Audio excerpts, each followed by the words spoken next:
assalamu alaikum. Turawa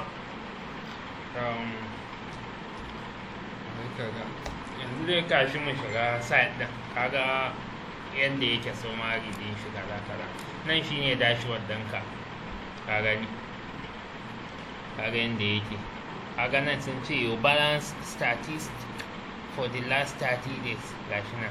To idan kana so ka siya, kaga ma ina da kuɗi a ciki amma dai ba da yawa. In kana so ka siya, nan za ka zo ka gan shi nan buy unit, sai ka danna, kaga nan sai ka zo ka sa ko na nawa kake so ka siya. Misali za ka sai na 500, sai ka sa 500, ka gani, za ka sai na 500, kaga ga charges din su nan a ƙasa, in ka zo ka gan shi na ya zama 500 da wani abu. Za ka iya biya ta kati, ba matsala ba ne, ka gani, kaga ya nuno mun. Sai ka zaɓa da master za ka biya ko da VAF, gashi nan. In ka zaɓa za ka ga ya nuno ma, gashi nan, ka gani, ga charges din da bank charges da waye.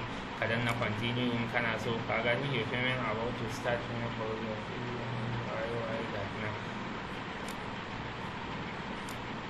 To da yake ni gaskiya ba ni yanzu ma ban da ma ATM a nuna, ka dai ga yanda dai za ka iya biya, ka gani, ka sa email address ɗinka, sai kai continue, ka gani ya nuno masa account ɗina da komai gashi nan.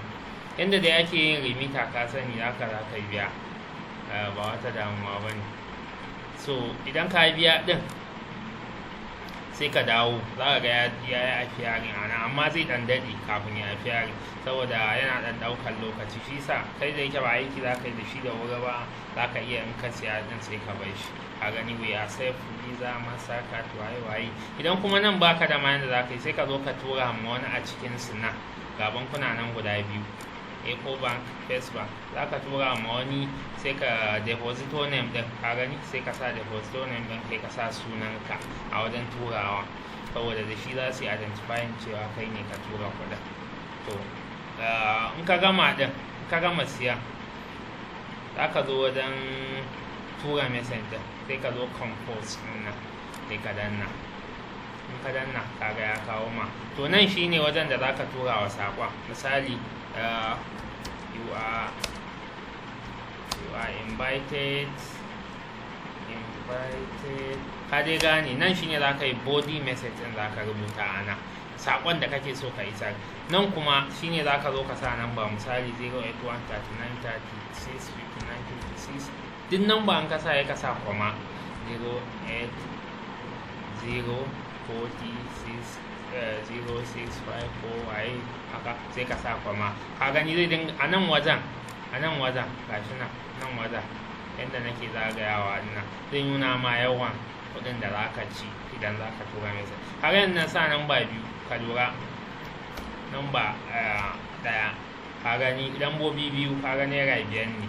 In ka sa lambobi 4, naira 10. bari in kwafo nan sake sa nan, ka gani, kaga sun zama 4. To kaga ya zama, ka gani, ka dube su da kyau.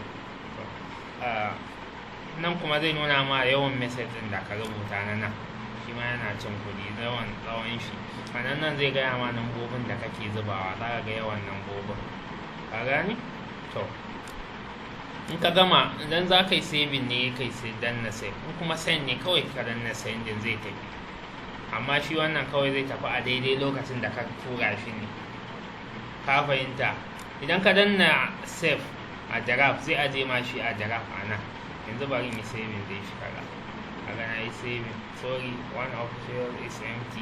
Okay, sorry, ban ma bayanin nan ba. Abin da kake so ya bayyana instead of number, to shine nan. Misali sai ka sa DSS, kaga ita za ta bayyana maimakon a ga zamban mutum ko suna. To wannan za a gani a sama, in mutum ya buɗe message ɗin sai ya ga wannan nan da nan, body of the message. Wannan kuma nambobin duka za su tura ma nambobin kai tsaye, duk namba ka sa kuma. Nan text message ka rubuta body of the message, nan kuma shine za ka rubuta ID ɗin, kaga bai ma da tsawo, sun ce kai ya wuce more than 11 characters. To yanzu bari in danna sai, kaga yayi successful save. Yanzu idan na zo nan draft, zan gani shi, ka gani shi nan, gashi nan, ga message nan. Kawai da ka shiga zai nuno ma in ma za ka sake turawa ne ka gyare-gyaren ka sai ka sake turawa, kawai ka dinga saving instead of ka tura shi direct. To wannan kenan, shi kenan yadda ake yi. Akwai kuma ɗayan 50 kobo SMS, to shi kuma zai baka dama har ka sa date da dama na da account da su suna dan delay ne kafin saka kuɗin, shi yasa na dan aje su a gefe. To kaga su zai baka dama har date din, ka gani awa nawa ne kake so, ga PM ko AM, ka gani da date da time, minute din da second duk ga su nan zai baka, awa kai da minti ga su nan, ga date shi za ka sa hatsan da kake so ya shiga. To wannan kenan, ina ga shi kenan za ka fahimta insha Allah. Da abin da ba gane ba sai ka yi mun magana.